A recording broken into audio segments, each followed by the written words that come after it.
Assalamualaikum warahmatullahi wabarakatuh. Selamat sore, salam sejahtera untuk kita semua. Kita akan mulai di pertemuan ke-10 tentang regresi pada data.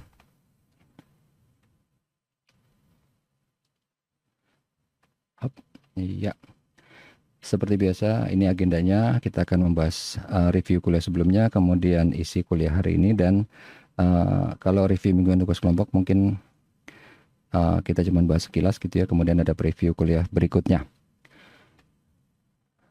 Di kuliah sebelumnya kita udah membahas yaitu mengenai machine learning, supervised, unsupervised, sama reinforced. Kalau supervised itu yang tanda kutip kita awasin, kita kasih label. Kalau yang unsupervised kita cuman set parameter dari awal, kita nggak kasih label, kita nggak awasin. Ya sebenarnya kita awasin juga sih, walaupun nggak kita lihat setiap saat. Ya mungkin itu bahasanya, makanya kenapa dia bilang unsupervised gitu ya. Kalau reinforced itu pokoknya segala jenis bentuk pembelajaran yang kalau misalnya kita udah kasih ternyata salah, kita bilang ke dia yang benar ini, itu reinforced. Kemudian kalau data modeling, attribute, key, relation, sama query, itu kalau di data modeling itu kan kalau dulu kita bahasnya observation ke bawah gitu ya, yang ke samping itu namanya atribut. Nah kalau ada dua tabel berhubungan itu ada key-nya, ada yang namanya primary sama foreign key, tergantung kita ada di mana. Jadi sama aja, ya waktu itu saya kasih analogi, luar negeri sama dalam negeri, itu negara mana? Tergantung kita ada di mana. Amerika itu luar negeri kalau kita ada di Indonesia. Kalau kita ada di Amerika, Amerika bukan negara luar negeri, ya enggak? Kurang lebih gitu aja. Public key apa? Private key, foreign key, sama apa? eh, Bukan public key ya. Kalau public key itu untuk enkripsi ya.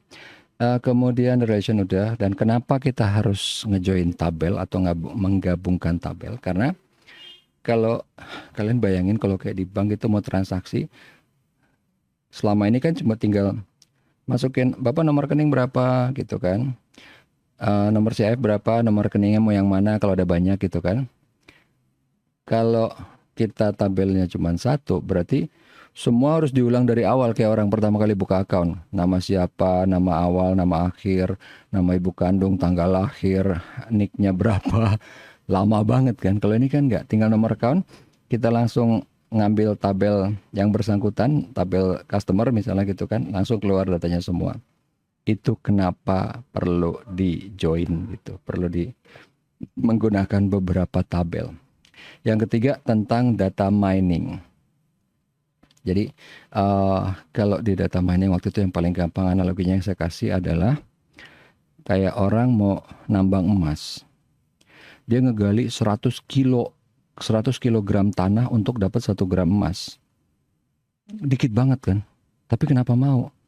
Ya memang mining kayak gitu. Mau nambang minyak bumi sama. Risetnya lama, apanya lama, semuanya mahal untuk keluar, walaupun minyaknya keluarnya banyak. Ini sama aja, kasarnya gini nih. Kok Google mau sih ngegratisin Android? Ya enggak? Kan Android mahal gitu. Di Apple mahal dijualnya untuk operating sistemnya gitu kan. Kok mau digratisin? Karena dia bisa mining data. Jadi kasarnya sebenarnya dia keluar duit banyak gitu buat operating sistemnya gitu kan. Tapi dia bisa dapat banyak dari kita, yaitu data. Oke, kemudian yang ketiga itu tentang Monte Carlo simulation. Misalnya nanti kalian di bagian, terutama di bagian produk, finance, sama risk itu kemungkinan besar cepat atau lambat akan ketemu dengan yang namanya Monte Carlo simulation. Karena ini simulasi yang simple banget tapi akurat. Karena dia melibatkan atau menginkorporasikan random number dari distribusi normal. Padahal cuma gitu aja.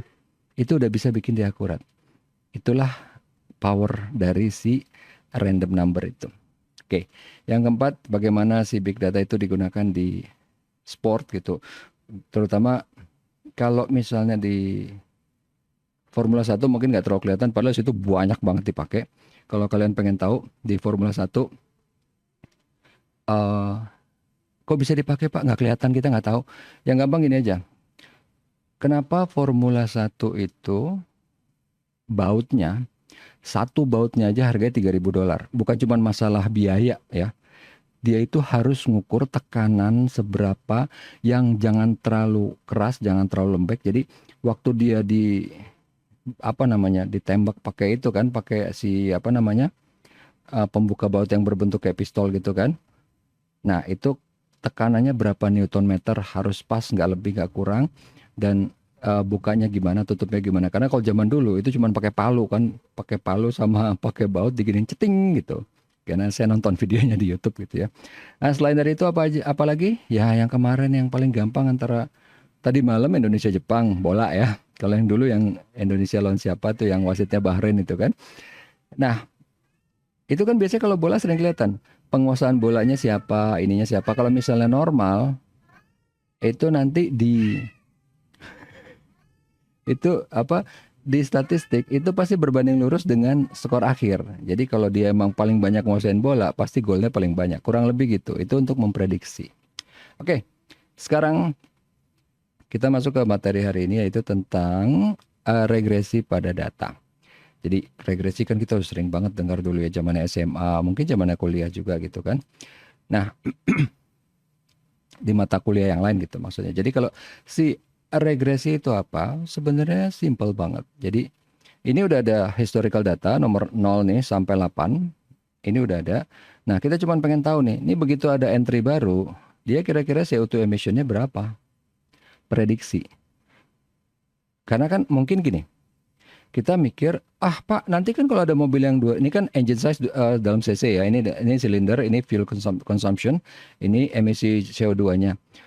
Kalau ini kan dalam liter ya, 2,0 liter, 2,4 liter, 1,5 liter. Kalau ntar ada mobil 2,4 liter, silindernya segini, misalnya ini kan ada, walaupun fuel consumption-nya beda kan. Tapi kalau ada kan nanti tinggal kita cek aja. Nah, masalahnya gini, nanti bisa jadi ada 10 mobil yang sama, engine size sama, silinder sama, fuel consumption sama, tapi CO2 emission-nya beda. Ya kan? Ya bedanya bisa macam-macam. Anggaplah mobil sama, merek tipe sama semua, tapi tahunnya beda, perawatan beda, segala macam beda ya kan? Atau mungkin semuanya sama, tapi dia beda perlakuan atau gimana. Jadi kenapa prediksi ini perlu? Untuk melihat baseline. Jadi kalau misalnya kasarnya gimana ya? Kasarnya misalnya nih,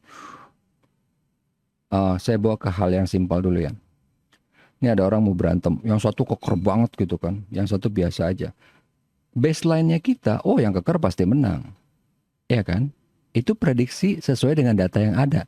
Bukan berarti itu ramalan bahwa itu pasti benar, enggak. Tapi oke, kamu bilang yang keker bakal menang. Alasannya apa? Oh iya, karena badannya lebih gede, karena dia pukulannya kelihatan lebih kuat, bla bla bla gitu kan. Bukan berarti itu pasti akan terjadi, tapi selama kita punya dasar, ini adalah jadi baseline-nya. Jadi, wah ternyata misalnya, kalah nih yang keker, kalah telak, gabruk gitu kan, kena. Oh kalah ya, kenapa bisa kalah?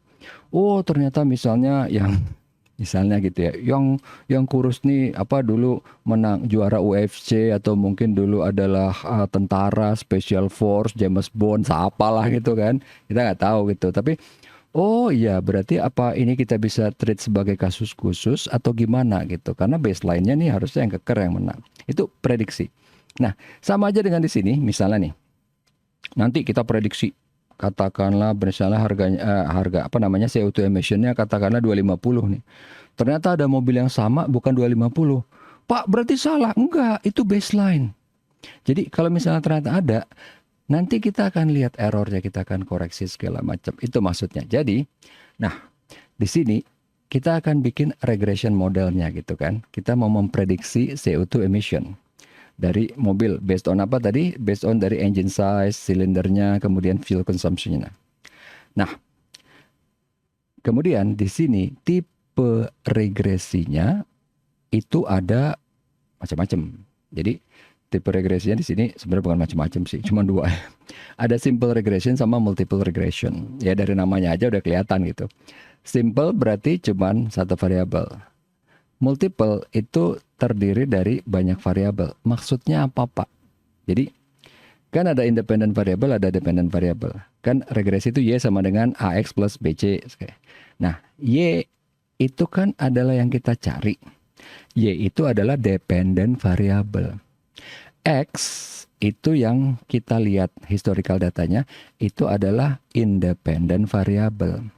Kalau simple regression, independent variabelnya cuma satu. Kalau multiple regression, independent variabelnya banyak, X-nya banyak, Y-nya sih semua cuma satu gitu. Ada yang X-nya, yang Y-nya banyak nggak? Ada, cuman tuh jauh di luar dari skop sini. Saya juga dulu karena pernah nanya dan saya dapat jawabannya, makanya saya tadinya ini pengen ngasih tahu, cuman ternyata ceritanya panjang jadinya. Tapi ini simple, ini multiple regression. Jadi di simple itu ada yang linear berbentuk garis lurus, berbentuk garis lah ya. Ada yang non linear nggak berbentuk garis. Multiple juga gitu, ada yang linear, ada yang non linear. Oke? Gunanya buat apa aja regression? Sebenarnya sih yang paling gampang yang sering kita lihat adalah waktu nanti pilkada, pilpres gitu kan. Wah, kalau saya terpilih jadi gubernur, ekonomi naik 5% gitu kan. Pengangguran turun 200% misalnya gitu kan. Ya, itu kan regresi kan? Ya enggak? Itu dia maksudnya. Jadi di sini kalau contoh yang lebih normal itu adalah forecasting. Forecasting apa? Penjualan. Oke, kita tahu nih dari kemarin segini penjualan. Kita yang gampang gini aja, yang udah jadi rahasia umum. Tiap tahun itu ada siklus. Pas kapan? Natal tahun baru kan? Natal tahun baru penjualan pasti naik. Itu nggak usah pakai ilmu apa-apa, orang udah ngerti kan. Oh iya, tiap-tiap tahun ini biasanya naik. Ntar lebaran juga naik gitu kan. Oke. Kemudian yang kedua, satisfaction analysis. Buat apa Pak? Analisa apa? Kepuasan. Ini gede banget. Apa maksudnya? Gini yang simpel. Zaman saya waktu kecil dulu, handphone harganya paling mahal itu nggak mungkin seharga motor gitu. Itu udah ditimpukin banget kalau ada, nggak pernah ada gitu. Even Nokia nggak kasih harga segitu. Jadi handphone biasa aja harganya, normal gitu kayak barang-barang elektronik. Tapi ada satu perusahaan yang dia bisa lihat bahwa orang puas banget dengan produk dia, satisfaction analysis. Puas banget. Dikasih harga 20 juta, orang juga beli, 30 juta beli, 40, 50, saya yakin masih beli gitu. Karena orang segoblok itu gitu kan. Walaupun Pak Bapak nggak goblok ini kan, wah ini bagus, ini iPhone, ini wow. Ya udah itu contoh satisfaction analysis gitu kan. Karena oh come on man gitu, 20 juta ngapain lu? Ada apanya? Tahan bom, tahan peluru, tahan apa? Oh tapi keren banget. Iya emang. But is it worth it? Nah, itu satisfaction analysis bisa membuat orang mikir bahwa it is worth it. Ini Pak ngambil video bagus banget. Emang lu sutradara? Kagak. Tapi kan kalau di Instagram keren. Nah, itu dia. Jadi Apple bisa ngelihat, oh, orang penting nih buat kayak gini, buat Instagram, buat TikTok, whatever gitu kan. Oh iya kita bikin nih biar orang ngerasa lebih penting lagi, bahwa ini lebih perlu lagi. Jadi awalnya semua orang udah tahu kamera, foto, video perlu, orang udah tahu. Tapi kalau sekarang tuh dibuat kayak udah hidup dan mati. Gila loh, gue kalau nggak pakai ini, muka gue jadi kelihatan kayak genderuwo, kayak apa. Padahal sih biasa aja gitu. Karena ini juga saya tahu, walaupun karena saya orangnya kan aneh ya, saya nggak terlalu mikirin. Saya sering banget ngeliat orang pas di foto, aduh muka gue jelek. Come on man, muka lo gak berubah 20 tahun. Kalau misalnya ada angle yang jelek, ya udah that's it gitu loh. That's a fact of life. Cuman it matters kan. Coba aja kalian lihat. Aduh muka gue jelek nih. Kenapa? Emang muka lo berubah? Enggak kan. Ini aduh angle jelek. Makanya kalau kalian tahu kan yang kemarin tren berapa bulan yang lalu gitu kan. Kalau ngambil foto gini kan, tapi dibuat begini kan. Entah apa lah itu tujuannya. Pokoknya kalau saya nggak salah waktu itu ya bilangnya supaya lebih tinggi, lebih apalah ya itu. Tapi ya itu dia tadi. Jadi illusion. Jadi kalau dulu orang itu saya udah buat waktu itu artikelnya di LinkedIn juga ada. Kalau dulu yang namanya kamera itu orang pengen menangkap gambar seasli mungkin. Seasli mungkin. Jadi sampai kamera harga ratusan juta dolar, ratusan juta rupiah gitu ya. Itu supaya seasli mungkin. Kalau sekarang enggak. Sejak zamannya si Apple sama Samsung itu pokoknya yang sesuai selera. Ya beautification itu sisi ekstrimnya gitu ya. Jadi kulit sebenarnya bonyok-bonyok gitu, tapi kelihatan mulus. Oh, ini kamera keren banget cuy, ini kamera keren banget gitu kan. Nggak asli padahal. Atau misalnya kalau yang paling gampang itu adalah dilihat kalau kalau Samsung misalnya langitnya cenderung warnanya agak biru biru teal gitu ya. Sementara kalau si Apple untuk apa warna-warna cahaya dia itu lebih warna-warna orange-ish. Jadi kalau zaman dulu itu kita kalau yang masih suka pakai roll film itu tipikalnya ada kayak antara roll film Fuji sama Kodak itu beda ininya apa? Warnanya tipikalnya beda. Kurang lebih kayak gitu. Jadi panjang nih satisfaction analysis. Dari satisfaction ini si Apple jadi bisa ngira-ngira harga. Yang tadi saya bilang, seumur hidup sebelum ada dia nggak pernah ada handphone harga seharga motor. Dia terus mikir, bisa nih gue bikin seharga motor. Orang udah tergila-gila banget sama produk gue. Bikin 20 ternyata nggak apa-apa. Oke, kita bikin Pro Max. Kita bikin yang Pro. Pro di atas harga motor. Nggak apa-apa, orang masih suka. Bikin Pro Max deh. Jauh di atas harga motor lagi. Masih suka. Oke, kita bikin ininya, TWS-nya. Bikin handsfree-nya. Harga berapa juta? Bikin 2 juta, 4 juta. Kayaknya masih bisa. Kasih, oh bisa ternyata. Oke, bikin setahun rusak. Masih suka orang. Oke. Itu gunanya. Kelihatannya remeh kan? Gunanya banyak banget. Itu gunanya. Penggunaan itu bisa membedakan antara perusahaan terbesar di dunia si Apple sama the rest of us yang lain gitu loh. Kayak Samsung padahal gede juga tuh kan. Mungkin Huawei, Xiaomi atau Lenovo atau apa gitu. Kemudian yang terakhir, employment income. Ini kepakainya di pilkada pilpres lagi gitu kan. Employment income. Bukan. Kalau itu employment rate ya. Kalau employment income itu gini, kepakainya di HRD. HRD maksudnya gimana? Jadi mungkin kalian belum tahu, mungkin kalian sudah tahu. Tapi kalau di kantor itu orang level sama, kerjaan sama, gajinya bisa beda. Kok bisa Pak? Oh udahlah, pokoknya bisa beda. Emang beda, memang pasti beda biasanya. Dari mana? Ya waktu nego di HRD. Emang sesimpel itu Pak? Iya, karena dulu saya sering nego. Jadi saya tahu pasti, bukan katanya enggak, saya tahu pasti. Jadi misalnya saya sama yang lain levelnya saya bisa lebih tinggi atau mungkin pas di tempat lain saya lebih rendah. Tapi itu pasti karena saya ngalamin, karena saya ngelakuin gitu. Jadi itu digunakan HRD untuk lihat, oke, ini orang dengan misalnya dia dipromosin berapa kali ini berapa kali, jadi bisa tahu, oh kira-kira nanti dia trajektorinya income-nya bakal semana 2 tahun lagi, berapa tahun lagi. Itu gunanya buat apa? Counter offer. Kalau misalnya ternyata orangnya, saya mau keluar, saya mau kerja di sini, saya udah dapat offer bla bla bla. Counter offernya berapa? Jadi HRD itu ada hitung-hitungannya. Jadi dia mentoknya ada. Jadi misalnya, aduh gue sekarang misalnya nih ya, sekarang gue 7 juta gitu di kantor yang sekarang. Gue di offer katakanlah misalnya 10 lah ya. Ya kali di offer cuman 8 juta aja mau pindah. Ngapain? Ya kecuali emang di tempatnya yang sekarang toksik gitu ya. Tapi kalau misalnya enggak, ngapain repot-repot? Kalau cuman 8, naiknya cuman dari 7 ke 8. Tapi kalau 7 ke 10 oke. Nah, udah ke 10 itu kita bilang dong ke HRD, saya mau resign. Kenapa? Ya terserah kalian mau ngomongnya bohong apa benar, tinggal bilang, oh saya membantu orang tua, saya mau bantu keluarga, selesai. Atau misalnya bilang, enggak benar saya lagi di offer sana, udah selesai. Terus, nah HRD-nya itu akan counter offer kalau bisa, kalau ada datanya, kalau ada budgetnya. Lewat mana? Pakai employment income ini. Dilihat nih, ini orang sebenarnya emang masih underpaid. Dan itu HR punya semua datanya itu. Ini masih bisa nih, gue bikin 10 masih bisa. Tapi kalau misalnya dia bilang, Pak ngapain kalau 10? Gue mendingan langsung pindah. Bikin 11 dong. Ya gak? 11. HR tadi mungkin, bla gitu kan. Kalau misalnya masih masuk, oke. Kalau misalnya enggak, ya udah nggak usah. Tapi enggaknya HR tuh enggak sesimpel bilang enggak. Dia bilang, ya udahlah saya pikirkan dulu, tapi dengan harapan supaya kalian tetap nggak ngelamar ke sana. Kan dilamar ke sana kan bilang, Senin depan datang ya. Terus dia bilang, Senin depan saya akan pikirkan dengan keras ke sana biar pokoknya kalian ke Senin depan nggak ke sana. Ya, itu triki-trikinya HR yang kalian harus tahu gitu aja. Karena sebaik-baiknya HR itu they're not for you. They're for the company. Jadi mereka itu bisa, wah pokoknya Pak kita di sini keluarga apa, that's BS gitu loh. Dia itu untuk mensecuring posisi dia gitu kan. Jadi nggak misalnya, oh Pak percayalah pokoknya karir Bapak itu emang tanggung jawab kita. Nah. Karir lu tanggung jawab lu, karir gua bukan.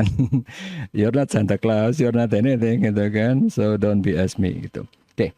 Nah, kemudian berikutnya kita akan lihat regression algorithm itu, ini sebenarnya ini nggak banyak, ini masih sedikit. Jadi algoritma itu ada banyak dan ini ada beranak-anaknya macam-macam nih ya. Jadi ordinal ntar beda lagi, Poisson beda lagi, fast forest itu ada beberapa gitu yang saya ingat. Linear polynomial lasso, stepwise, ridge regressionnya juga ada banyak gitu ya. Kemudian Bayesian ini sebenarnya dari zamannya statistik ini. Kalau saya nggak salah ada 2 atau 3 lagi tipenya anaknya ya. Neural network ini juga ada banyak banget. Decision forest, boosted decision tree juga ada, KNN juga ada. Nah, tapi intinya bukan itu.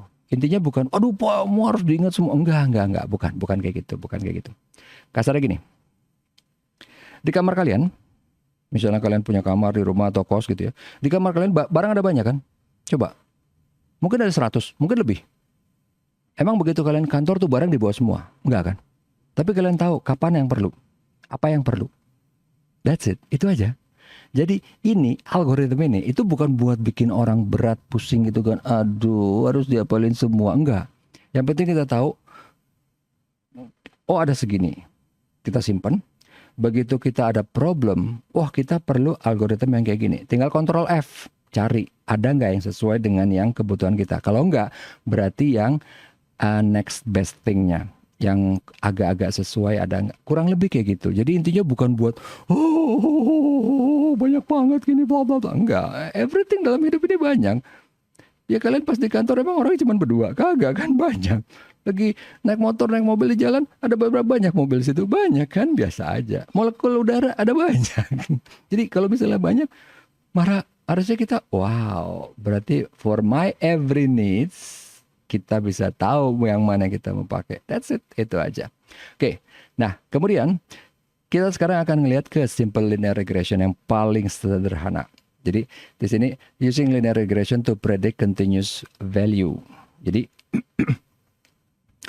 ini juga ada hal yang kelihatan nggak penting, tapi sebenarnya penting banget. Maksudnya nih bahasanya ya, continuous value. Berarti di sini ada nilai yang continuous. Emang kenapa Pak? Itu cuma angka, betul, cuma angka kan. Angka itu kan ada yang continuous, ada yang enggak. Contoh kayak silinder. Ini bukan continuous one. Ini bukan continuous value, tapi ini adalah discrete value. Karena silinder nggak ada 4,5 silinder, ya nggak ada 3 silinder. Atau anak, jumlah anak, cuma ada 2, 3, 4 ya kan, 1. Nggak ada jumlah anak 1,37 kan, ngeri banget itu ya nggak. Berarti itu adalah discrete value, bukan continuous.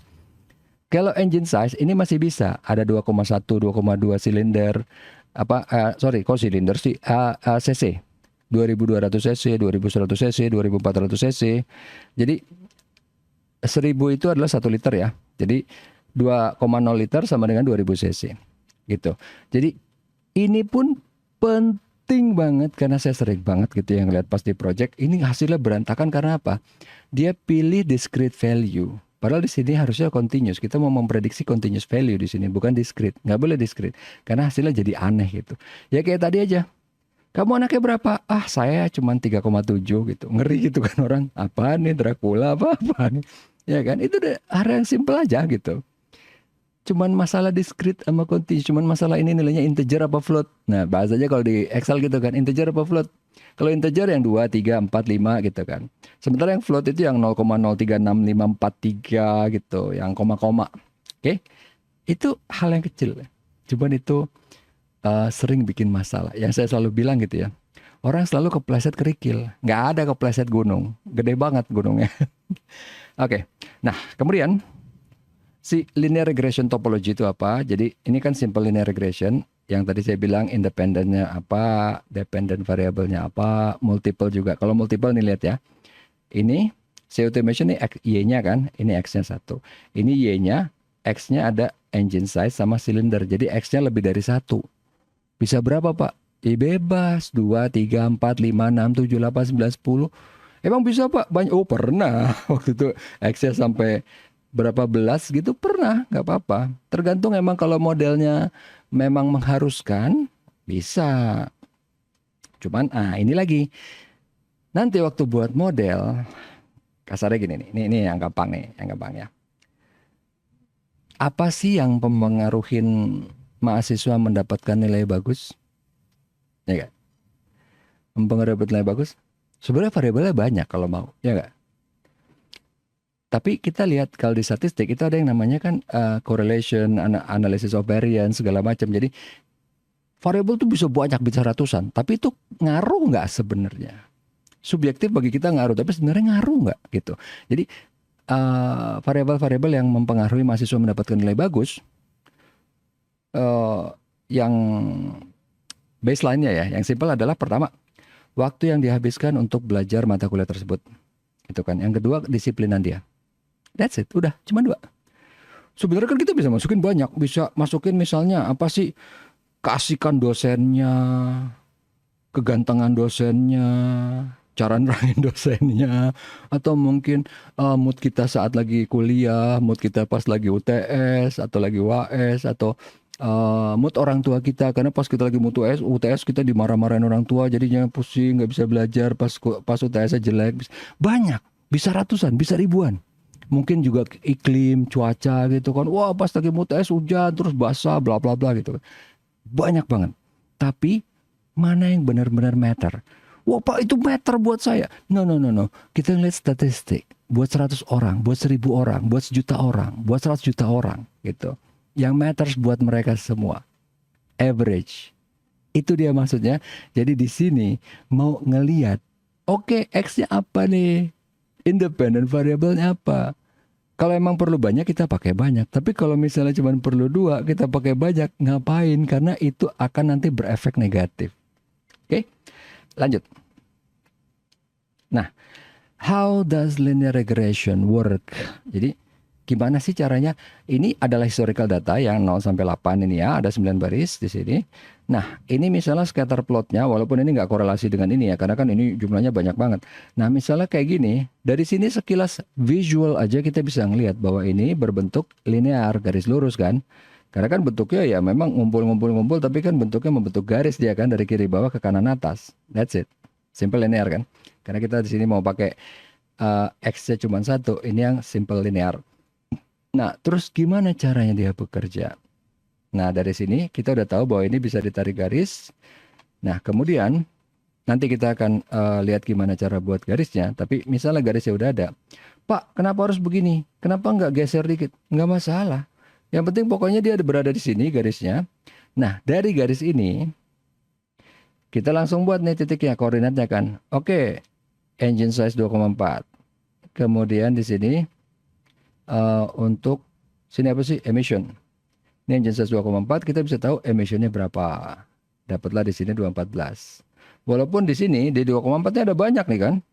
Ada bawah, atas, ada banyak kan. Ada yang di atas 214, ada yang di bawah 214. Tapi kita ambil yang sesuai dengan garis ini. Kita ngambil dari model yang kita buat, dari garis ini. Oke, baseline. Nah, ini modelnya itu adalah yang Y sama dengan AX plus BC. Jadi kalau di sini kan YH sama dengan theta 0 plus theta 1 X1. Ini single predictornya atau si independent variabelnya. Ini koefisiennya, terus di sini konstantanya, angkanya. Oke? Ini cuman biar kelihatannya lebih keren aja gitu loh, lebih intelek gitu. Kalau tadi kan saya itu bahasanya anak SD kan, SMP lah ya. Y sama dengan AX plus BC. Itu kan dari zaman SMP SMA itu ya. Saya lupa itu geometri aritmatik. Enggak. Geometri kayaknya. Oke. Dibahas pula. Oke. Nah, sekarang kita lihat di sini gimana caranya bisa mendapatkan the best fit. Jadi model yang terbaik. Garis hitam ini kenapa ada di sini? Kenapa nggak geser atas, geser ke bawah gitu kan? Kenapa nggak diturunin sedikit, naikin sedikit atau gimana gitu kan? How to find the best fit. Nah, pertama kita lihat di sini X1 misalnya engine size 5,4. Ini actualnya CO2 emission-nya 250. Sementara untuk dari model kita, prediksinya adalah di sini 340. Actualnya 250. Ini kan titik-titik biru ada banyak kan? 250, 340.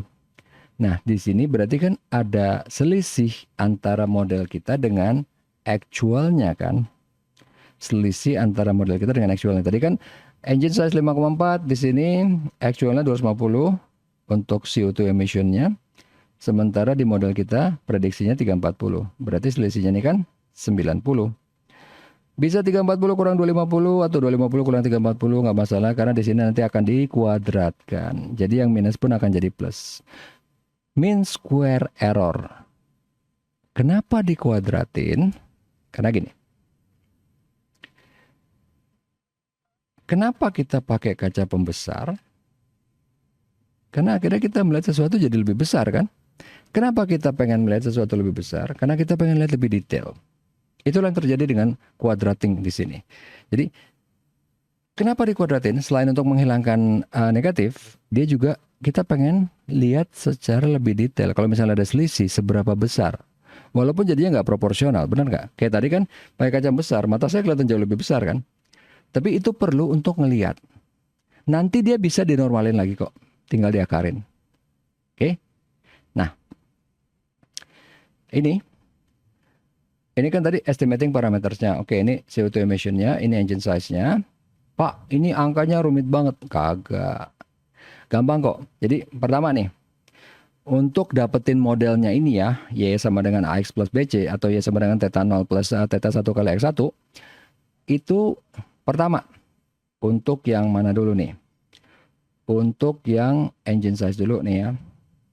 Engine size ini semua historical data dijumlahin dibagi dapat rata-rata. Nih. Yang CO2 emission juga jumlahin dibagi dapat rata-rata. Dua-duanya tiap baris nanti dikurang dengan rata-rata ya, yang X maupun yang Y.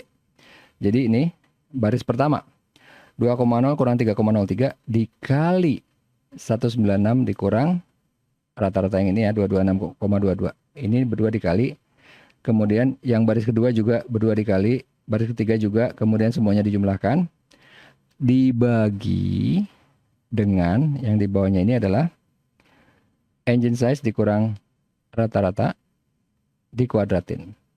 Kemudian baris kedua juga dikurang rata-rata dikuadratin. Dapat angka ini adalah theta 1. Theta 1 ya, berarti yang di sini ya, theta 1, 39. Dapat angka 39, dapat dong theta 0-nya, karena kan X-nya udah. Nih, jadi theta 0 sama dengan, berarti ini kan, ininya pindah ke sini kan, berarti Y, namanya apa?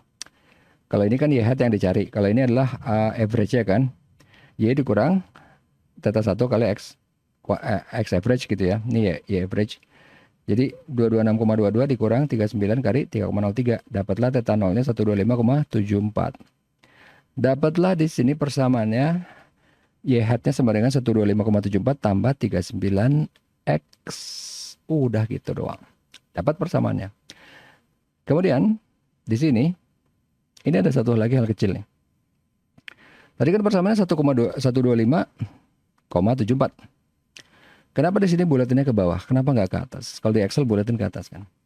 Karena ini kita ngomongin mesin mobil yang dia akan memuai. Naturally dia akan memuai. Kita buletin ke atas, itu akan jadi lebih gede. Padahal toleransi antara silinder sama dinding silinder itu cuma 0,0 berapa mili. Kita buat lebih gede, oblak itu mesinnya. That's why makanya buletinnya, kenapa pembulatannya ke bawah. Jadi itu hal yang simple gitu ya. Tapi kalau ini nanti dipraktek, kalau cuma kita di teori mungkin nggak apa-apa. Tapi pas dipraktek, itu harus memperhatikan sesuai dengan kita berada di cabang ilmu apa gitu loh. Karena kalau di sini kita ngomongin mesin mobil, itu pemuaian itu kita mendingan ke bawah. Ada ukuran silinder, mendingan kita, walaupun bagusnya pas, tapi kalau memang kita harus membulatkan, kita bulatannya ke bawah bukan ke atas. Itu maksudnya kenapa ini pembulatannya ke bawah. Oke, kita udah punya modelnya.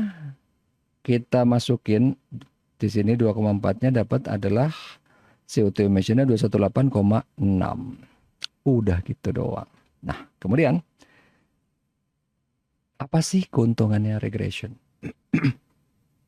Paling gampang, nggak perlu parameter tuning. Paling gampang, nggak perlu dijelasin. Makanya ini dipakai di pilkada pilpres kan. Oh, saya jadi presiden, wah perekonomian naik 3 juta% gitu kan, naik 5 miliar triliun persen gitu. Oh, orang langsung bilang, wow, walaupun nggak terjadi nggak apa-apa, yang penting heboh aja dulu gitu kan. Wah, wah, wah, gitu kan, wah hebat gitu kan. Itu keuntungannya linear regression, karena kita kasih ke semua orang, orang bisa ngerti gitu, gampang, sangat cepat. Nggak perlu parameter tuning. Jadi kalau misalnya yang tadi saya bilang algoritma ada banyak gitu yang lain, itu perlu masih ngomongin regression ya. Kita ngomongin yang misalnya katakanlah classification yang simple aja, classification, clustering gitu ya.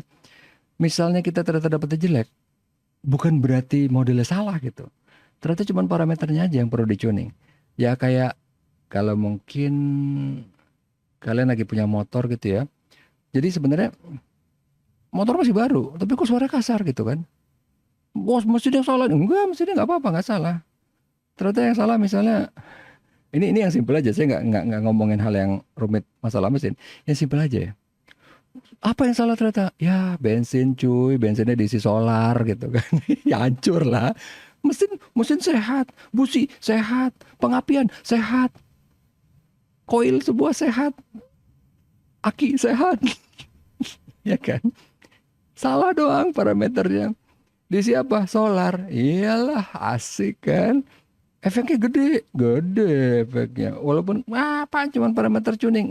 Coba aja ntar pulang motor isi solar. Beda cuman dikit kan? Ya enggak? Bensin solar cuman beda berapa ribu perak. Wah, tapi efeknya jauh ke depan. No parameter tuning.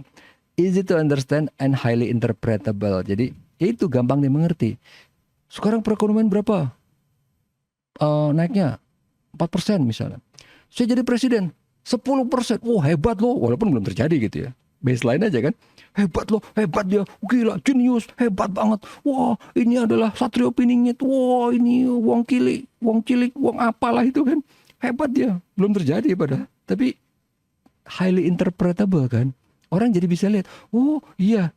Bener apa enggak? Bodoh amat tuh, nggak apa-apa. Nggak usah dipermasalahin. Kita bodoh kok orangnya kan. Wah iya hebat hebat. Oh ya udah jadi presiden gitu kan. Itu dia. Highly interpretable. Linear regression. Kemudian berikutnya kita akan lihat model evaluation pada linear regression model. Jadi sekarang gini. Kita udah buat regression model. Model kita bagus apa enggak? Kita evaluasi. Ya enggak? Kalian ntar udah belajar. Gimana? Penerimaannya bagus apa enggak? Harus dilihat lewat UTS atau UAS gitu kan. Evaluasi. Sama kayak gini. Nah, di sini model evaluation approach-nya itu ada dari pertama, kita akan melakukan pelatihan dan testing dari dataset yang sama. Yang kedua, kita melakukan pelatihan, nanti testingnya beda datasetnya. Oke. Jadi analoginya gini.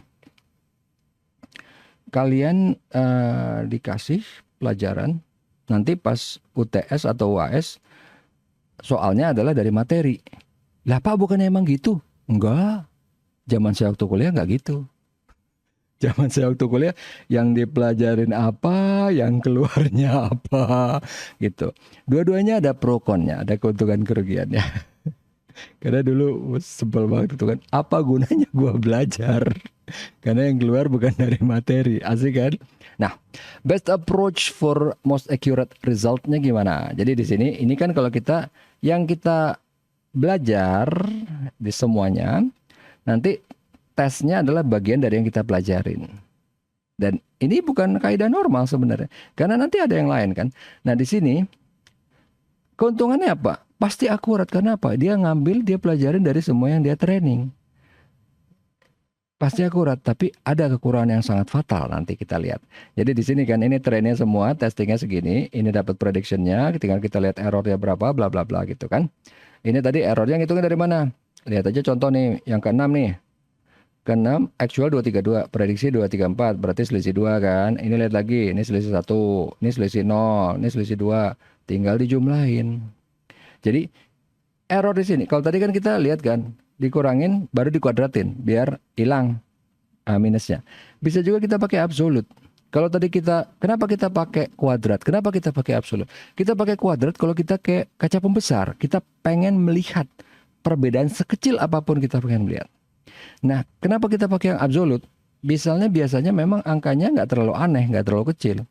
Jadi angkanya cuma koma-koma tipis, nggak pakai koma gitu ya. Ya udah kita pakai absolute. Dua-duanya pun ada pro konnya. Karena dua-duanya dipakai di statistik gitu. Oke, kita udah dapat nih untuk yang trend sama tesnya gabung gitu ya.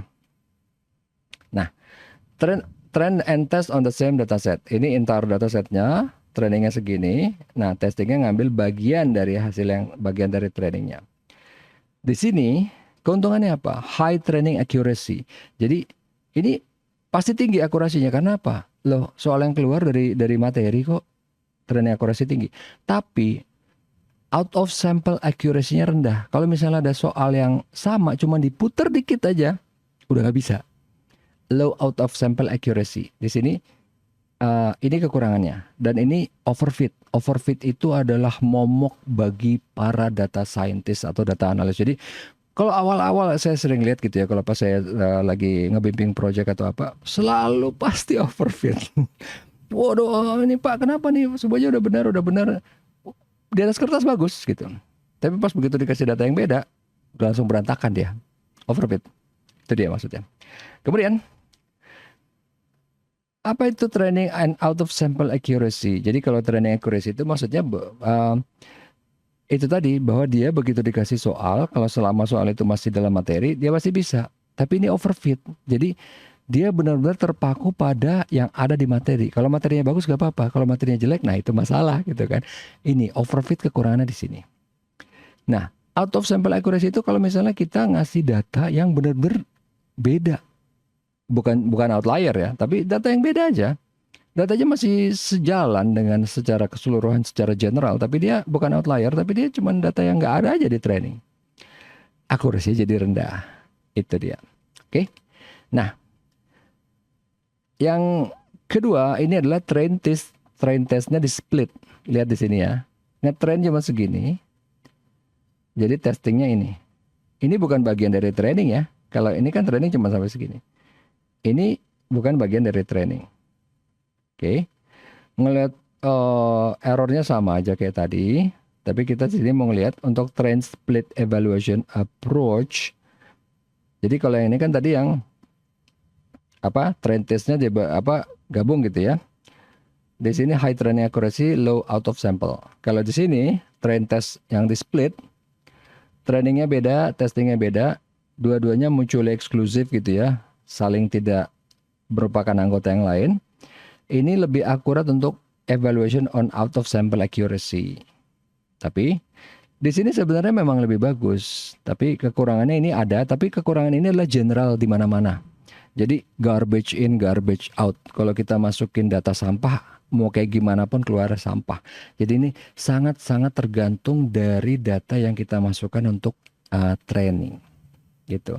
Jadi sebenarnya sama aja, yang di atas juga sama kayak gitu. Jadi di sini memang generally ini lebih bagus. Cuman memang pasti jadi kaget karena kalau saya lihat di sini di IBS itu lebih ke yang atas gitu ya. Jadi kalau mau ujian pasti nih bagian dari materi gitu kan. Pak, masa sih nggak iya benar.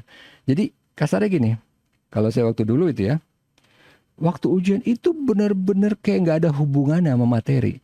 Jadi niatnya si dosen tuh gini, kita bukan cuman hafal, bukan cuman ngerti, tapi kita harus jago materi dulu, baru kita bisa ngerjain soal. Bukan cuma hafal atau ngerti ya. Kan kalau saya lihat gitu, ini kan yang penting udah ngerti, udah selesai, itu udah bagus gitu. Tapi kalau dulu itu emang sadis banget sih. Benar-benar bukan cuma ngerti, harus jago baru bisa ngerjain gitu. Jadi itu yang di sini. Memang lebih bagus, tapi sepertinya memang seiring berjalannya waktu, the way manusia belajar itu berubah. Karena kalau dulu kasarnya gini ya, kalau dulu pakai cara yang saya alami itu kita jadi expert banget, tapi cuman di tempat itu. Di mana misalnya ekonomi mikro. Buat apa expert di mikro? Kecuali kalau emang kita mau jadi analisa atau apalah gitu ya. Tapi karena sekarang ilmu itu berkembang cepat banget. Kita udah ngomongin, wah mobil listrik bagus, tiba-tiba wah mobil listrik jelek. Wah ini apa misalnya apa namanya AI bagus, ayo semua AI, tiba-tiba orang udah enak sama AI gitu kan. AI jelek gitu kan. Jadi apa ini? Digital memang seperti itu. Cepet banget. Wah ini bagus ternyata jelek. Oh ini bagus jelek. Ini bagus jelek. Ini jelek bagus. You cannot predict it. Jadi kalau kita belajar pakai cara dulu, telat, kelamaan. Itu dia. Makanya kenapa saya nggak pakai itu juga. Tapi kita balik lagi ke sini kalau misalnya untuk masalah trend testing split gitu ya. Kalau di data itu penting, bahkan kalau tadi kan kita lihat di sini, ini trend test splitnya cuman seperti random aja. Kita bisa buat ini lebih struktural. Jadi kita akan membandingkan akurasinya. Misalnya kita splitnya yang di bagian atas. Ini untuk testing ya. Splitnya di tengah, splitnya di tengah lagi atau ke bawah. Karena itu bisa beda gitu. Makanya kenapa di sini ada yang namanya k-fold cross validation. Jadi kan komputer itu cepet banget ya. Kita suruh jadi split, tapi splitnya gimana? Kita jangan bikin random. Kita bikin berlipat gitu, kayak gini kan. Pertama bagian sini testingnya, kedua bagian sini, ketiga bagian sini. Kita supaya bisa ngelihat pertama misalnya. Kita bisa ambil rata-rata dari semuanya sehingga akurasinya lebih general. Atau kita misalnya lihat mana yang paling akurat. Udah ambil yang ini misalnya. Walaupun itu sebenarnya tidak disarankan, tapi semua tergantung kebutuhan gitu kan. Oh, yang 86%, oke. Yang berarti yang fold keempat gitu ya, lipatan keempat misalnya gitu.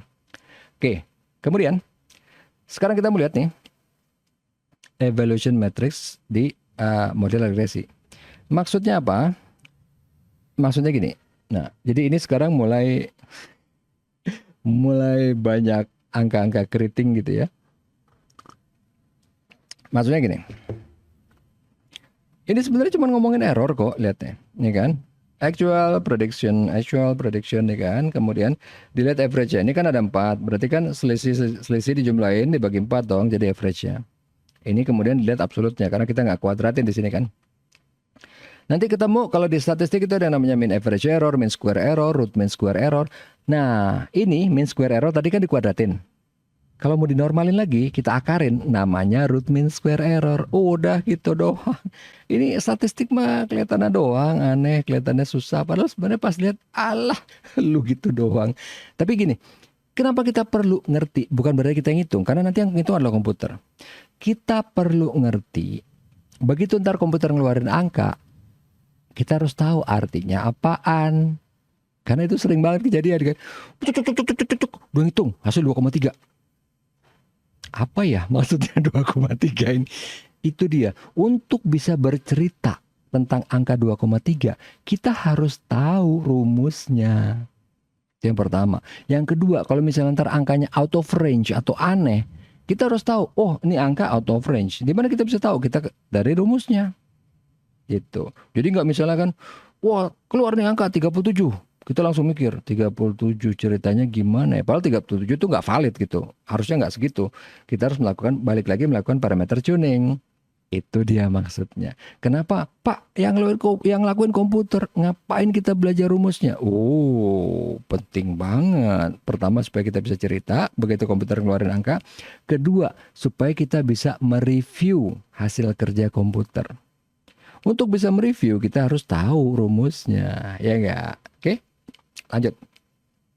Nah, asik kan?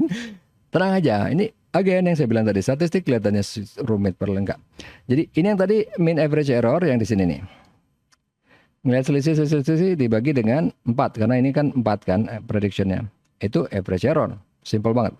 Square error yang tadi kan dikuadratin. Root mean square error diakarin hasil dari kuadrat yang ini.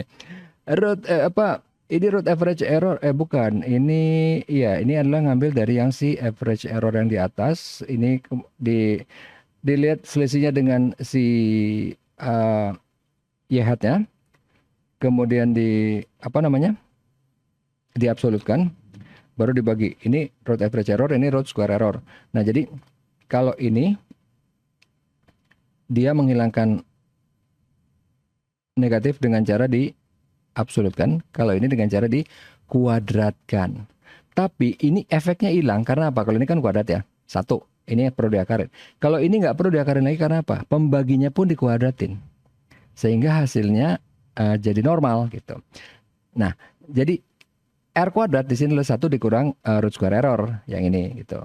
Jadi ini semua ini yang keriting-keriting ini buat apaan? Begitu kita buat model garis yang hijau, kan kemudian keluar actual number-nya kan. Kita evaluasi dong seberapa jauh dia dari actual number-nya supaya kita bisa tahu model kita bagus apa enggak. Karena kan tadi saya bilang kan, sebenarnya garis hijau itu bisa begini, bisa agak ke atas atau mungkin geser atau mungkin tilting atau gimana kan? Kita evaluasi. Oh, errornya gede. Oke, fine tuning lagi. Oh, errornya udah mulai mengecil. Oke, apa ini udah general atau enggak? Gitu kan. Belum ntar kalau overfit atau apa. Oke. Itu dia intinya. Ngapain ini ada begini keriting banyak-banyak gitu kan. Karena ngelihat error dari model yang kita buat. Errornya gede apa enggak? Kalau enggak, good. Ya itu bahasa simple aja. Kalau enggak errornya kecil, good. Oke terus. Tapi kalau errornya gede, apa yang salah nih? Apa mungkin datanya outlier ya? Jadi bisa aja model kita nggak masalah, tapi ternyata datanya emang outlier. Kasarnya gini, kita pusing-pusing nih. Pusing-pusing mikir, ini kok penjualan di Desember tinggi banget. Gue salah apa nih modelnya? Padahal sebenarnya nggak ada yang salah kan. Siklus tahunan kan. Desember emang tinggi. Ya nggak? Ya nggak? Jadi kita harus ngeliat semua itu secara holistik gitu loh. Secara keseluruhan. Waduh ternyata modelnya kenapa nih? Kenapa? Ternyata datanya emang siklus tahunan. Atau mungkin emang datanya fringe. Bilangnya fringe gitu ya. Misalnya. Bukan di Desember. Let's say di Mei. Februari. April, Maret. Whatever gitu ya. Di Maret. Kenapa dia turun drastis misalnya? Oh ternyata ada boykot. Ya kan? Nggak ada yang salah dengan datanya gitu. Atau mungkin pas lagi di Juni misalnya gitu ya. Juni. Kenapa pembelian ATK naik drastis? Ya iyalah orang mau masuk sekolah gitu kan. Itu loh. Jadi hal-hal yang kita lihat itu bukan cuma makanya nggak kepatok. Wah modelnya nggak boleh overfit bla bla bla enggak. Atau datanya enggak. Semuanya. Kita lihat tuh semuanya. Bukan apa-apa. Kenapa Pak? Kayaknya ribet banget. Oh sebaliknya. Justru dengan kita melihat semuanya. Kita jadi nggak perlu ngerjain kerjaan yang nggak perlu. Kayak tadi gitu kan. Desember. Sekarang karena kita udah tahu. Saya kasih tahu kan. Misalnya ternyata kita nggak tahu nih. Kita terpaku banget sama modelnya. Waduh. Kenapa nih? Kok hasilnya tinggi banget? Di otak-atik semalaman. Padahal ternyata cuman cuy itu emang datanya tinggi. Kenapa? Desember siklus tahunan. Model lu nggak ada yang salah. Ya kan? Kalau dia udah tahu dia nggak perlu semalaman gitu kan ngotak-atik parameter ya nggak? Itu makanya kenapa Pak ribet banget semua harus diperhatiin. Oh terbalik. Justru karena kita perhatiin semua itu jadi kita nggak perlu semalaman ngotak-atik parameter. Itu dia intinya. Sekarang kita lihat. Di sini adalah multiple linear regression. Yang tadi saya bilang berarti X-nya ada banyak, Y-nya 1 tetap. Simple linear regression di sini Y-nya 1, X-nya 1. Multiple linear regression itu Y-nya 1, X-nya 2. Contoh di sini ya misalnya. Sebenarnya bebas. 2, 3, 4, 5, berapa. Example of multilinear regression itu adalah nah, sekarang gini. Pertama yang tadi saya bilang gitu kan. Untuk memprediksi nilai yang didapat mahasiswa dari suatu mata kuliah itu kan variabelnya banyak kalau mau diperhatiin gitu kan. Mau arah angin ke, mau iklim, mau cuaca, mau apa ya. Tapi kan kita ngelihat effectiveness dari si variabel itu terhadap prediksi gimana. Karena itu ada hitungannya juga. Jadi itu ada yang pakai ANOVA, pakai apa correlation, apa analysis of correlation segala macam gitu kan. Bisa kelihatan ini sebenarnya pengaruh banget apa enggak. Walaupun kita bilang mati-matian, Pak, pokoknya kegantengan dosen tuh pengaruh banget di saya, Pak. Iya, lu doang, yang lain kagak gitu kan. Kita statistik lihat semua gitu, bukan lu doang gitu kan. Karena misalnya, wah, Pak, apa ya? Kalau dosennya galak, saya nggak bisa, Pak. Nilainya jelek langsung, Pak, nilainya E gitu kan. Iya, lu doang, yang lain kagak gitu. Jadi makanya kenapa di sini kita ngelihat ini simple regression doang gitu kan, tapi kita ngelihat oke, variabel Y cuma 1, X cuma 1, tapi variabel apa yang mau dipakai? Yang tadi saya kasih contoh kan, di kamar kalian banyak banget barang. Bahkan kalian simple nggak mikir gitu kan, oh mau ke kantor Senin pakai ini, ambil ini, selesai. Padahal sebenarnya banyak banget barang kan. Kalau mungkin bagi alien orang planet bingung gitu kan, wow pusing sekali. Kenapa hari Selasa dia ke kantor bawanya itemnya cuma A, B, C. Padahal itemnya ada ratusan di kamar gitu kan. Padahal bagi kita simpel kan. Karena kita udah bikin categorize, kita udah bikin sesuai dengan peruntukan bla bla bla segala macam. Kita bisa bikin itu lebih simpel atau mungkin lebih rumit. Yang kayak tadi kan. Wah, pokoknya kalau kuliah variabel banyak, tergantung mood gua, tergantung mood orang tua, tergantung mood ibu, bapak, tergantung mood satpam. Oh, kalau tadi gua sama satpam biasanya pagi-pagi, sore-sore gitu kan, sore pak. Tapi kalau ini dia nggak nyapa gitu, kayaknya gua nggak mood deh jadinya, karena nggak mood nilai gua jelek. Anything bisa kan? Tapi is it really matter? Gitu kan? Effectiveness dari variabel yang kita pilih itu. Itu tadi maksud di sini. Independent variable effectiveness of on prediction. Nah, kemudian predicting impact on changes. Kalau ini misalnya dilihat tadi begitu kita udah buat modelnya, baru kita lihat kan, oke, ini kalau ada engine size-nya segini, silindernya segini, kurang lebih CO2 emission-nya berapa. Kalau di sini contohnya kita pakai contoh lain lagi nih, body mass index gitu kan. Ya sebenarnya gampang sih kalau body mass index. Oke, orang ini makin gendut ya udahlah tekanan darah makin tinggi biasanya gitu kan. Atau mungkin apa misalnya kolesterol level atau apa gitu. Tapi kan dilihat, oke, tinggi seberapa tinggi? Karena beda-beda gitu kan. Mungkin ada yang gemuk banget tapi kayak si Sammo Hung gitu kan, dia pesilat apa kungfu. Ya mungkin dia mah body mass indexnya tinggi tapi dia sehat gitu karena kan olahraga banget tiap hari gitu. Bisa kungfu lagi. Karena itu kan semua bukan cuma tergantung dari berat badan kilogram dari dagingnya gitu kan, tapi gaya hidup gitu kan, pola makan, segala macam. Oke, nah sekarang kita mau lihat predicting continuous value with multiple linear regression. Jadi di sini multiple value ya, independent variable misalnya ini, dependennya yang ya Y tetap ya, tapi independennya yang ini. Kita mau ngelihat dengan nggak cuma dari engine size, tapi ngelihat dari cylinder, fuel consumption juga. Nah, di sini kita bisa bikin kalau di persamaan itu, misalnya berarti X1, X2, X3 gitu ya.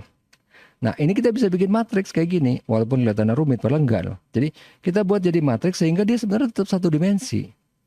Jadi X-nya ada banyak, tapi tetap karena dia bikin matriks, kasarnya gini nih, kasarnya gimana ya? Kasarnya gimana ya? Ini tangan ya. Iya iya dah, ini tangan. Ini tangan kelihatannya panjang, telapak tangan. Tapi dia akan jadi pendek kalau kita giniin. Padahal ini telapak tangan yang sama. Itu konsepnya matriks. Jadi aksio banyak, tapi kita bisa bikin dia jadi cuma satu dimensi. Itu gunanya matriks. Makanya kenapa Pak repot banget sih, sebel banget gua sama matriks. Oh, matriks tuh banyak banget gunanya gitu kan. Yang tadi kelihatannya banyak angkanya, kita bikin begini, jadi cuma kelihatan satu. Ya kan? Vektor. Ya kan? Itu dia tadi maksudnya di sini. Ini cerita dari yang tadi itu cuma itu doang. Oke. Kemudian sekarang kita akan menggunakan si mean square error untuk expose error yang ada di model. Yang kayak tadi kan, kita pakai mean square, kita bukan root, kita nggak akarin dulu ya, kita cuman selisih dikuadratin. Oke. Dapat ini misalnya kita udah buat modelnya, dapat gitu kan. Ini Y-nya 140 dan 196. Selisihnya adalah residualnya 56 kan. Nah 56 itu kalau kita mau lihat lebih detail, ya kita kuadratin supaya kelihatan kayak kaca pembesar tadi kan, wow jadi gede banget. Memang supaya kita bisa ngeliat lebih detail. Kurang lebih itu doang, simple. Nah, kemudian gimana caranya kita mau mengestimasi parameter yang multiple, ya kan? Kalau tadi kan tetanya cuma satu, ya theta 0 koefisien, kemudian theta 1 adalah ininya kan, theta 0 konstanta, theta 1 adalah koefisien dari si X1. Nah, ini X-nya ada banyak, gimana caranya? Ada algoritmanya. Kita bisa pakai OLS atau ordinary least square. Jadi di sini tapi kekurangannya dia kalau cuman buat yang datanya 10.000 ke bawah. Kalau 10.000 ke atas itu jadi lambat banget. Kayak tadi saya pas lagi iseng karena saya lagi mau nyiapin data analytics untuk BI gitu ya. Iseng saya kan ngeliat, oh pas lagi mau pakai Ternyata cuy, datanya teks filenya aja 3,2 giga kan. Gue bilang nggak kelar ini gue ngajar ntar lagi nih kan. Oke lah, potong aja dulu 1 juta. Jadi itu data ada 30 juta data. Sebenarnya kecil ya. Ya udahlah 1 juta data dulu, gue pengen lihat model gue. 1 juta data. Itu aja masih lambat gitu kan. Gue harus parameter tuning. Gak sempat nih jam 4. Udahlah ntar malam aja habis ini deh. Asik gitu. Jadi habis ini saya masih ada hal yang menyenangkan untuk dilakukan. Oke, lanjut lagi ke sini dulu. Tadi all sini ya. Kemudian ada lagi di sini optimization algorithm, itu ada yang gradient descent atau kita mau pakai yang lain. Nah, jadi di sini kalau tadi kan untuk yang data 10.000 ke bawah, ini untuk data yang gede. Ya udah Pak, kenapa nggak pakai ini aja terus? Ya kan? Sebenarnya jawabannya simpel banget.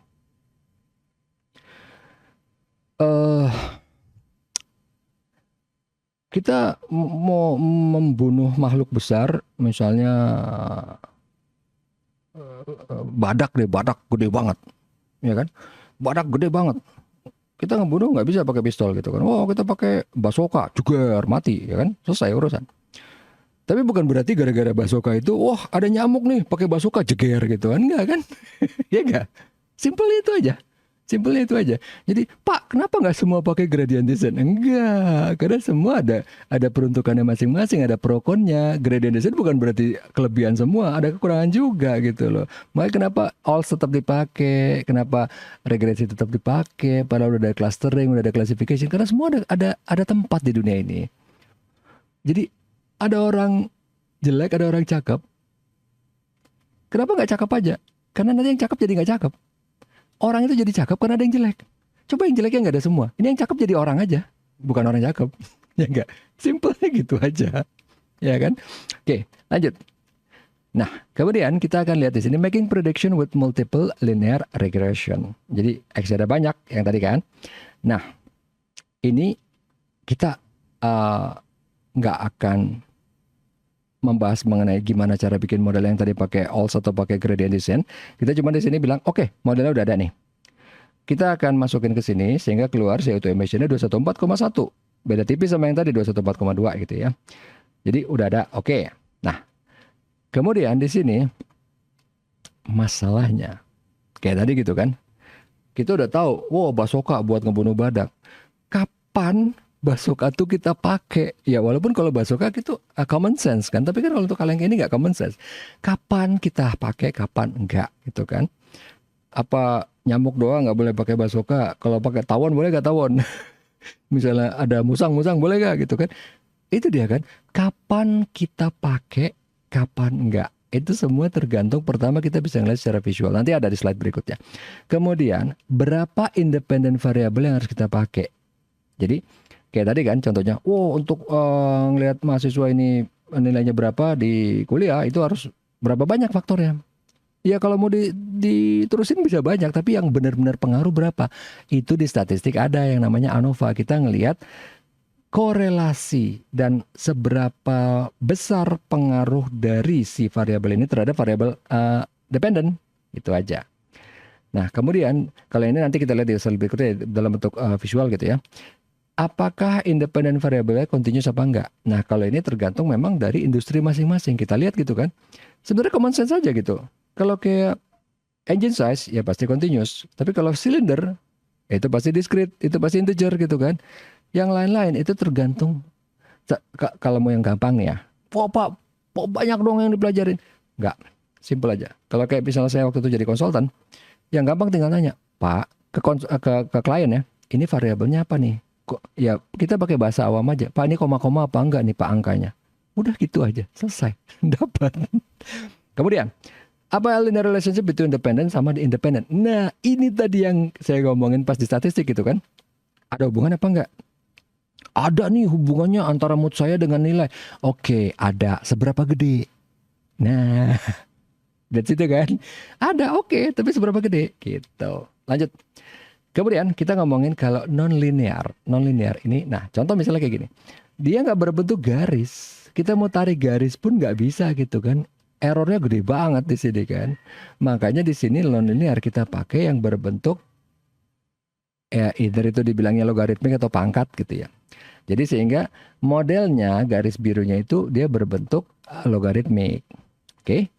Nah, tapi nggak cuma itu, ada banyak yang lain juga gitu.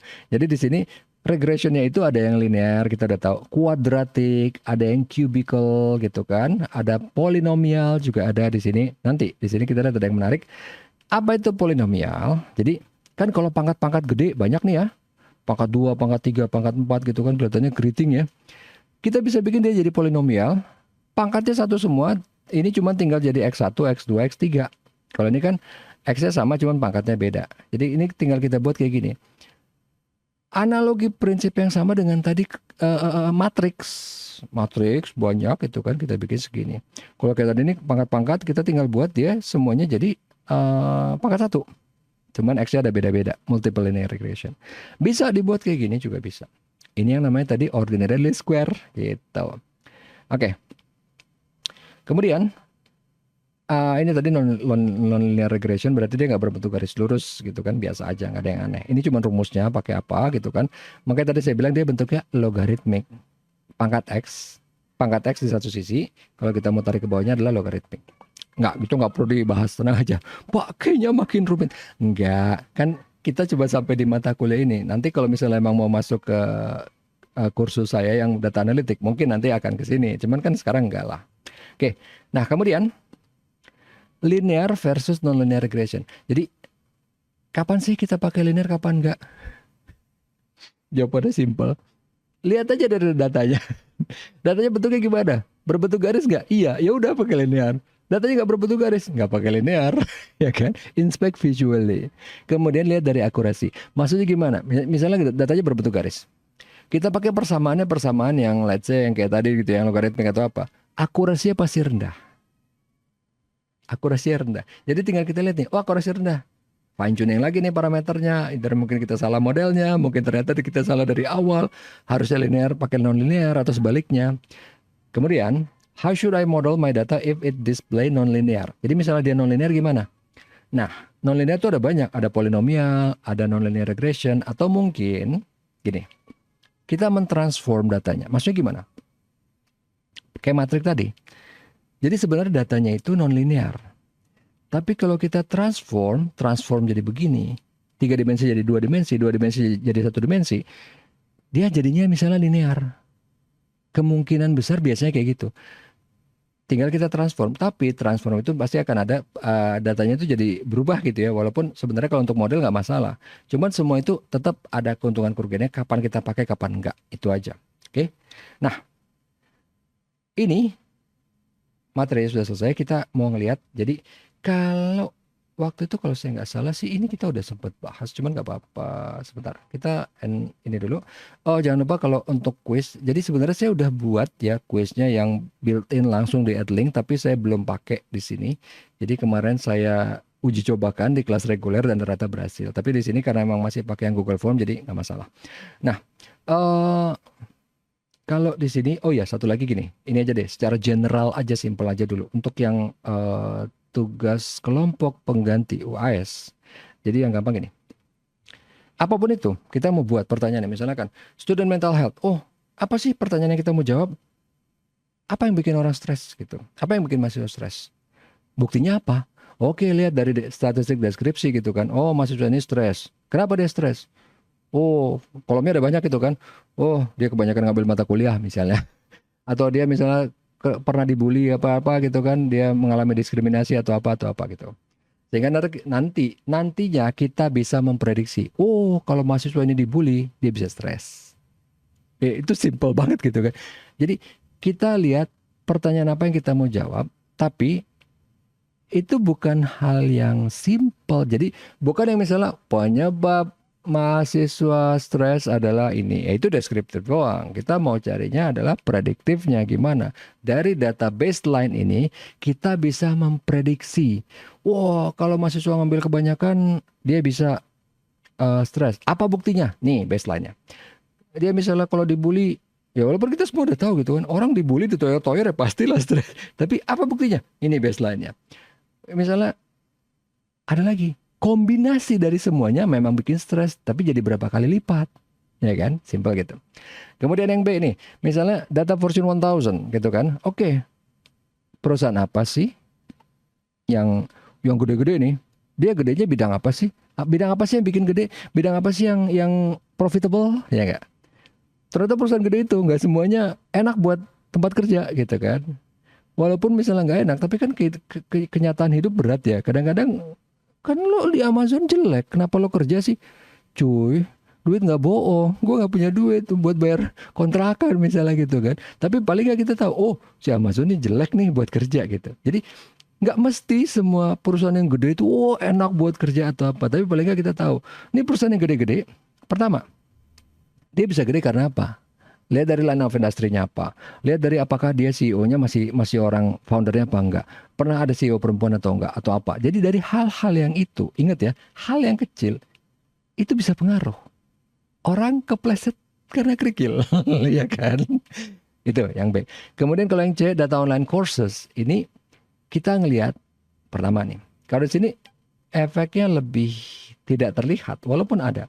Jadi pertama kita lihat dari ini judul sama pemateri. Judul aja dulu deh. Pemateri ntar kita akan bias gitu kan. Karena oh kayaknya orangnya nih, kayaknya orang enggak. Judul aja dulu. Kalau judul kan nggak ada orangnya kan. Kita nggak ngeliat judulnya. Dari judul ini yang paling banyak diikutin orang apa? Itu mah jawaban dangkal gitu kan. Paling banyak diikutin orang. Oke, tapi dari yang banyak ikut, yang lulus berapa? Ada di situ kan. Yang lulus berapa? Bukan berarti ikut 100 lulus 90 itu bagus. Enggak, terbalik. Lihat Harvard, perguruan tinggi yang hebat. Susah banget masuknya kan. Dari 100 yang lulus cuma 20. Itu karena saking susahnya orang jadi appreciate itu. Jadi sama kayak gini. Ini misalnya ikut harus banyak betul. Itu populer. Tapi harus yang lulusnya sedikit. Berarti susah gitu loh. Ngerti maksudnya kan? Jadi di sini ada kayak counter intuitive. Melihatnya bahwa justru malah kebalikan. Karena dengan yang lulus sedikit, oh berarti susah nih. Sertifikasinya bernilai nih, gitu maksudnya. Oke, yang C. Kemudian yang D. Ini apa sih? Oh, tourism destination. Ini datanya kelihatan lebih sedikit dari yang lain. Tapi pertama yang bisa dilihat apa? Dari rating. Ini yang simpel banget ya. Dari rating paling tinggi, oh tahu nih, jadi rating yang paling tinggi berarti objek tourism, objek wisatanya ini. Tapi kan bukan cuma rating. Dari rating, kemudian kita lihat harga. Ya enggak? Harga, ada kalau nggak salah situ kan. Jadi harga sama waktu. Sebenarnya simpelnya nih, waktu. Kalau waktu cuma perlu 15 menit, kayak Monas. Monas tuh sebenarnya kan keren kan? Ya kita udah biasa banget. Monas bagi orang-orang luar negeri kelihatannya keren. Tapi karena cuma perlu waktu 15 menit buat mengeksplor dari A ke Z, udah selesai urusan.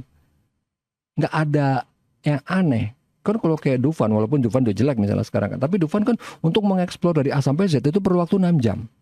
Jadi nggak pernah ada orang yang benar-benar bisa dari awal sampai akhir sekali jalan. Ya gak? Oh kemarin gue udah nih, besok coba lagi. Jadi lama kan. Keterkenalannya jadi lama. Kalau Monas kan udah sekali, oh udah setahun, 2 tahun, 3 tahun, bahkan sekarang kalian udah gak mikirin Monas. Emang Monas objek wisata? Iya, objek wisata. Tiap hari lewat gitu kan.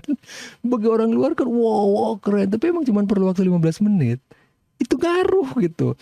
Ngaruh terhadap kehebohan dari si objek wisata itu. Karena cuma perlu waktu 15 menit. Ya kan? Simple. Itu aja dulu. Oke. Ini udah selesai tadi ya. Ini cuman reminder untuk yang quiznya. Walaupun ini memang masih pakai Google Form, tapi saya cuman mau mempersiapkan bahwa nantinya akan pakai yang Edlink. Jadi mungkin nanti kaget gitu ya. Walaupun yang Edlink memang sedikit lebih kurang fleksibel dibanding Google Form, tapi enaknya dia otomatis dan langsung nge-link ke bagian pendidikan gitu kan. Dapatnya berapa. Tapi dia emang ada timernya. Kalau di Google Form kan nggak ada. Kalau ini nanti ada timernya. Oke. Nanti di kuliah berikutnya kita akan ngomongin klasifikasi sama clustering. Nah ini asik ini sebenarnya. Oke, sampai di sini ada yang mau bertanya atau ada yang kurang jelas? Kalau misalnya tidak ada, ini saya balikin gimana sih? Oh ini dia, stop share dulu ya. Oke, oke. Terima kasih atas atensinya. Sampai ketemu lagi nanti di minggu depan gitu ya di klasifikasi dan clustering. Oke, assalamualaikum warahmatullahi wabarakatuh. Tetap sehat dan tetap semangat. Terima Waalaikumsalam. kasih. Sama-sama. Terima kasih, Pak. Sama-sama. Iya, sama-sama.